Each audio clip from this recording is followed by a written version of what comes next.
जय महाराष्ट्र मंडळी. एक असा विषयाबद्दल बोलतो ना ज्याच्या बाबतीत आहे ना आपल्याला रिक्षावाले ना भरपूर मोठी चूक करतात. ते म्हणजे कोणतं माहिती का, रिक्षावाले फुकटचं मार्केटिंग करतात. आता कोणतं तुम्हाला सांगतो. आता मी कोंडव्याला डीमार्ट पाशी भाडं सोडलं होतं आणि तिथंच मला एक फूडवाला भेटला. तर म्हणला आला जवळ, बघितलं रिक्षाला, म्हणला थोडंसं हुड वगैरे फाटलंय तर हुड बसवू का बोललं. म्हणलं बसव की, पण कसलं आहे हुड. म्हणलं कंपनीचं आहे, जेमिनीचं तेलाचं. म्हणलं ठीक आहे तू बसवणार, मला फायदा काय.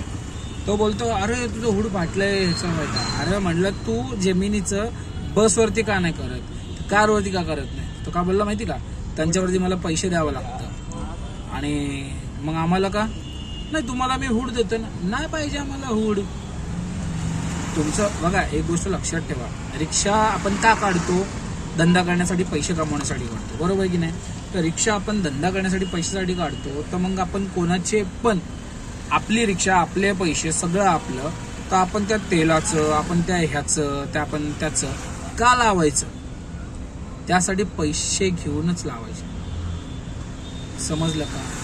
त्यासाठी पैसे घेणं गरजेचं आहे.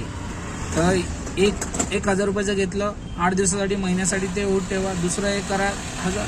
अरे असे पैसे जमतात राव, डोकं लावा. या बाबतीत तुम्हाला राग आला तर आला, पण या बाबतीत रिक्षावाल्याची भरपूर चूक होते. फालतूचं कोणाचं लावू नका. हां, जनून इमानदार व्यक्ती, काही गोष्टी चांगल्या आहेत, काही गोष्टी नाही आहेत, तर त्या गोष्टींची लावा. आता फॉर एक्झाम्पल काही आता आपल्या इथं नेते लोक आहेत, त्यांचे चाललेले त्यांचे असतात, लावा.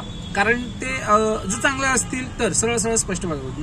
मी स्वतः पण लावलेलं आहे, पण माझा ज्या माणसाचा मी पोस्टर लावला माझ्या रिक्षाचा मागा, तो इमानदार आहे हे मी लिहून देऊ शकतो.